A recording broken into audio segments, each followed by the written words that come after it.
Right. Sridevi ఈ మధ్యకాలంలో చూసినట్టయితే చంద్రబాబు నాయుడు గారు చాలా సీఎం అయిన తర్వాత 4 times కలెక్టర్లతో మీటింగ్ అంటే ఏ లెక్కన కూటమి ప్రభుత్వ పాలన అర్థం చేసుకోవచ్చు. దానికి సంబంధించిన వార్త ఇప్పుడు మనం చూస్తున్నాం. సీఎం చంద్రబాబు అధ్యక్షతన కలెక్టర్ల సమావేశం కొనసాగుతోంది. దీనికి సంబంధించి కూడా కూటమి ప్రభుత్వం వచ్చాక 4వసారి కలెక్టర్లతో సదస్సు జరుగుతోంది. సదస్సులో సీఎం మాట్లాడుతున్నారు. ఇప్పుడు లైవ్ చూద్దాం.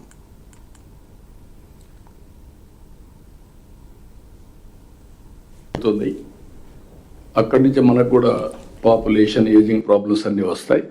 అట్ ది సేమ్ టైం మనం ప్రజల్ని ఎలాంటి సమాజాన్ని, ఒక పక్క ఒక వ్యక్తికి $1 బిలియన్ ఆర్ $1 ట్రిలియన్, ఇంకొక పక్క లాస్ట్ మైల్లో ఉండే వ్యక్తికి ₹100 డే ఆర్ $200-300 లేని పరిస్థితి. అందుకే నేను ఇక్కడంతా కూడా ఈక్విటబుల్ డిస్ట్రిబ్యూషన్, సమాజంలో ఉన్న అందరికీ అవకాశాలు ఇచ్చే విధంగా ఒక ఎత్తు అయితే అన్ని ప్రాంతాల్లో కూడా అవకాశం రావాలి.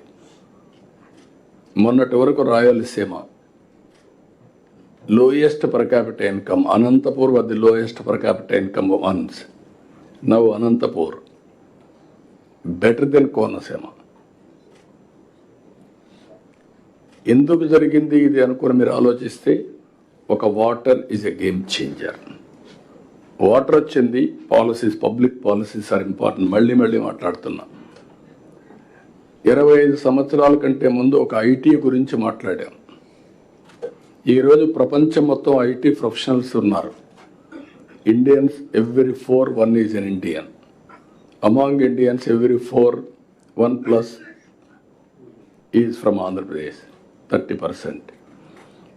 ప్రపంచంలో ఏ దేశానికి పోయినా హైయెస్ట్ పర్ క్యాపిటల్ ఇన్కమ్ తెలుగువాడు. ఇక్కడ సౌత్ ఇండియాలో lowest per capital income Andhra Pradesh. Telangana highest per capital income in India. Because of bifurcation ఆ బెనిఫిట్ అక్కడ వచ్చింది. ఇక్కడ మనకు వచ్చిన కొన్ని ఇబ్బందులు ఎన్నోసార్లు మాట్లాడుకున్నాం. బైఫర్కేషన్ ఒక యాంగిల్ అయితే, ఆ తర్వాత వచ్చినటువంటి 5 సంవత్సరాల పరిపాలన కొంత ఇంకా డిట్రియేట్ అయ్యాం. ఇప్పుడు దీంట్లో మీరు ఒకసారి చూసినప్పుడు, నేను ఎప్పుడు వచ్చినప్పటి నుంచి కూడా నేను ఎప్పుడూ మాట్లాడేవాడిని. రాయలసీమలో ఫస్ట్ టైం డ్రిప్ ఇరిగేషన్ ప్రయోగించాం. ఈరోజు రాయలసీమలో ఆ డ్రిప్ ఇరిగేషన్ వల్ల హార్టికల్చర్ని ప్రమోట్ చేశాం. ఈ 2 deadly combination.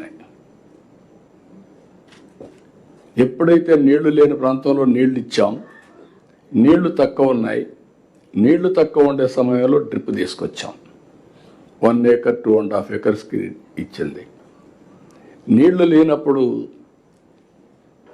Polavaram project start అయింది. 5 ఏళ్ళు పడుతుంది, ఇప్పుడు 10 ఏళ్ళు పట్టింది.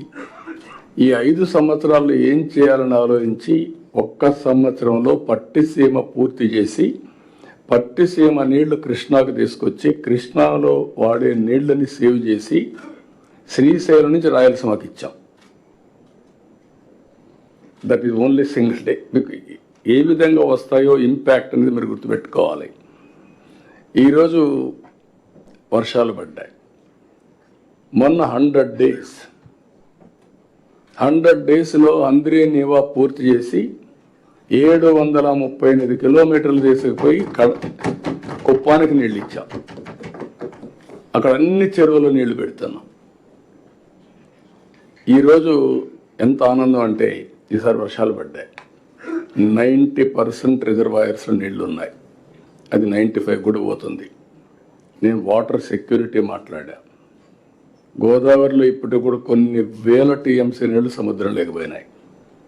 అదే సమయంలో కృష్ణాలో కొన్ని వందల టీఎంసీ, అవి కూడా వేలై ఉంటాయి. ఇప్పుడు కడాని ఎప్పుడూ పారున్నటువంటి పెన్నా కూడా ఫ్లడ్ వచ్చింది. ఇప్పుడు ఈరోజు మీరు చూస్తే సోమశిలకు నీళ్ళు ఇచ్చిన తర్వాత పెన్నా ఫుల్ అయ్యి, సోమశిల పూర్తయి పెన్నా ద్వారా సముద్రంలోకి నీళ్లు పోయే పరిస్థితి వచ్చాయంటే, పెన్నా రివైవ్ అయింది, కృష్ణా గోదావరి బ్రహ్మాండంగా వారుతున్నాయంటే దట్ ఈజ్ నథింగ్ బట్ వరుణదేవుడు కరుణించాడు, మనం సద్వినియోగం చేసుకున్నాం.